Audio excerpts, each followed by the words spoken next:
सुप्रभात। अच्छी और बुरी संगत, यह हमारी आज की आध्यात्मिक चर्चा का विषय। अच्छी और बुरी संगत। एक बार एक सैनिक घोड़े पर सवार होकर शिकार के लिए जंगल जा रहा था। रास्ते में डाकुओं की एक बस्ती पड़ी। एक घर के दरवाजे के बाहर लटके पिंजरे में बैठा एक तोता चिल्ला उठा,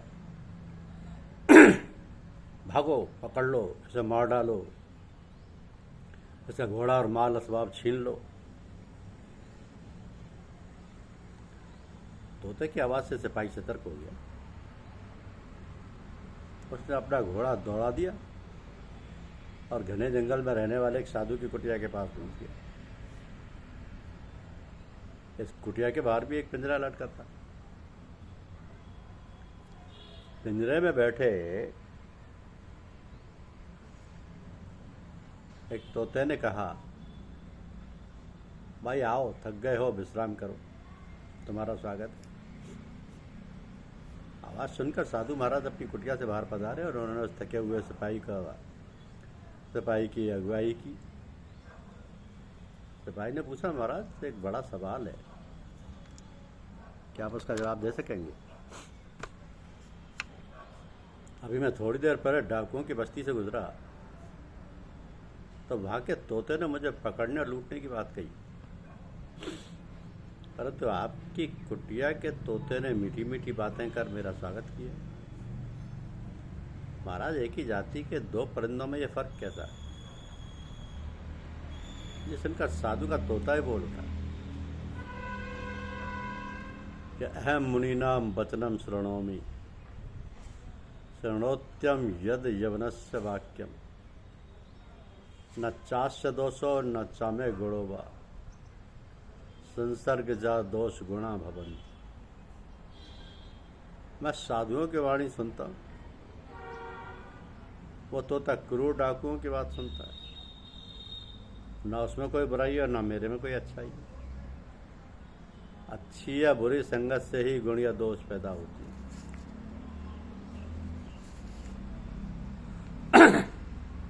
दूसरा प्रसंग सुनिए। एक बार जंगल में एक गरीब लकड़हारा लकड़ियां काट रहा था। वहां एक साधु मिला। कुछ देर के लिए लकड़हारे को देखता रहा, फिर बोला, यदि तुम जंगल में और आगे बढ़ जाओ तो तुम्हें काफी लाभ होगा।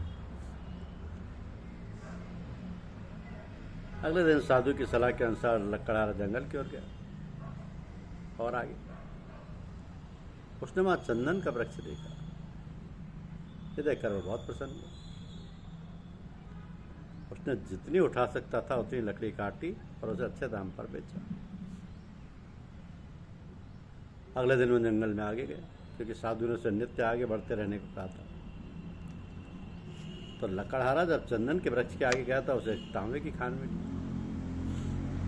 लकड़हारा जितना तांबा उठा सकता था उठा कर ले आया। उसे बेचकर उसने बहुत सा धन कमाया। तीसरे दिन वो तांबे की खान से भी आगे निकल गया। साधु ने उसे आगे बढ़ते रहने को तो कहा ही था। अब की बार आगे जाने पर उसे चांदी की खान मिली। इस बार वो फिर जितना उठा सकता था उतना उठा लाया चांदी, और उसे बेचकर धन कमाया। इसी प्रकार प्रतिदिन आगे जाने पर क्रमशः सोने और हीरे की खानें मिली।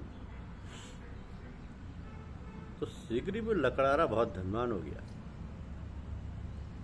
सारांश ये कि मनुष्य को ज्ञान की खोज में रुकना नहीं चाहिए, नित्य आगे और आगे ही बढ़ते रहना चाहिए।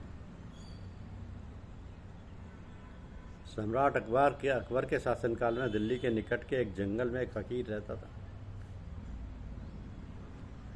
प्रतिदिन बहुत से लोग मानसिक शांति के लिए प्रवचन सुनने उसके पास जाते,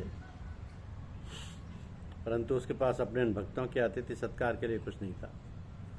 उसने स्वयं बादशाह के पास जाकर मदद मांगने का निश्चय किया। जब वो शाही दरबार में पहुंचा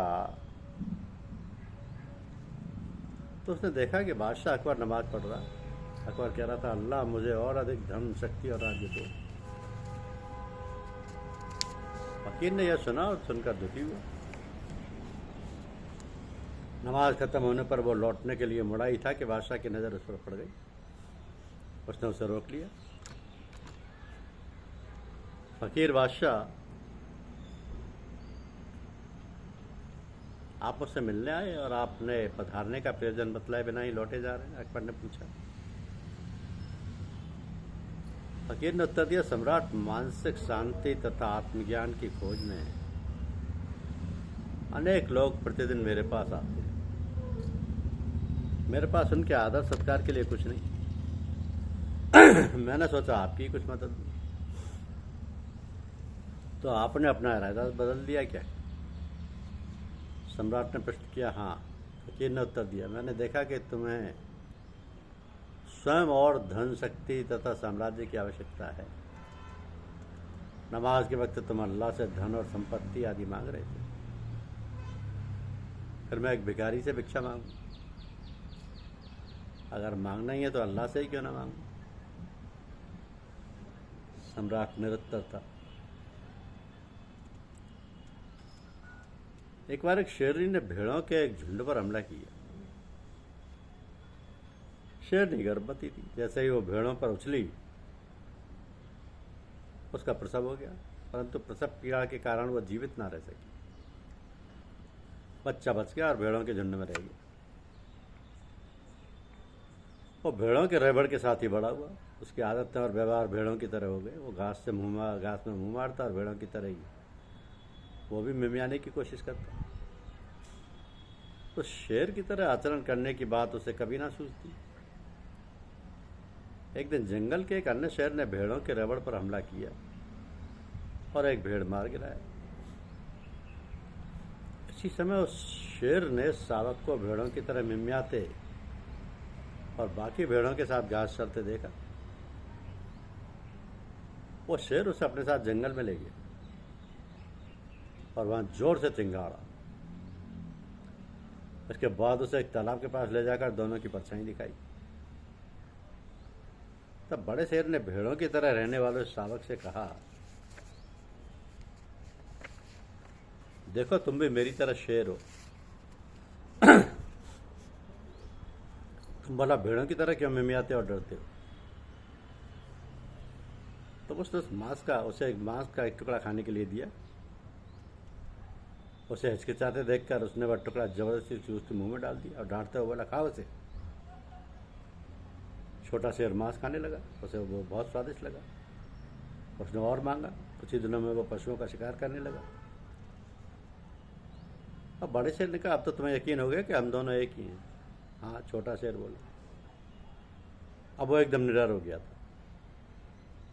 वो आगे बोला, आपने मेरी आंखें खोल दी। मैं अब जानता हूं कि मैं शेर हूं। इसके बाद वे दोनों शिकार कर तलाश में जंगल की ओर चल दिए। इसी प्रकार गुरु शिष्य का मार्गदर्शन करता है। वही उसे बताता है कि वे दोनों एक ही ईश्वरीय प्रकाश पुंज के अंश हैं, एक ही ईश्वर की संतान है। जीव जब सच्चे परमार्थ में शरीक हो जाए तो उसको चाहिए कि अच्छी तरह मत के निर्णय करने में और मालिक का जलवा देखने और उसके दीदार के हासिल करने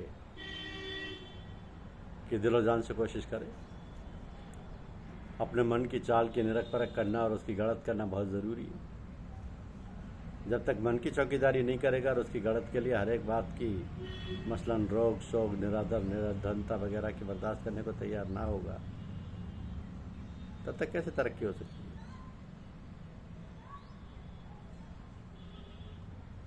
और गढ़त के इस किस्म की हालत ज़रूर बर्दाश्त करनी पड़ेगी, क्योंकि अच्छी हालत में तो सब कुछ रहते हैं और मालिक की तरफ भाव भी रहता है और उसका हुक्म और मौत के साथ मुवाफकत भी करता है। लेकिन जब कोई उल्टी हालत आवे उस वक्त मालूम पड़ता है कि कहाँ तक उसकी सच्ची प्रीति मालिक के चरणों में है और कहाँ तक उसकी मौत के साथ मुवाफकत कर सकता है और किस कदर बंधन उसका अपने तन मन और धन में मौजूद है। तो गुरु शिष्य का मार्गदर्शन करता है। वही उसे बताता है कि वे दोनों एक ही ईश्वरीय प्रकाश पुंज के अंश हैं, एक ही ईश्वर की संतान है। धन्यवाद।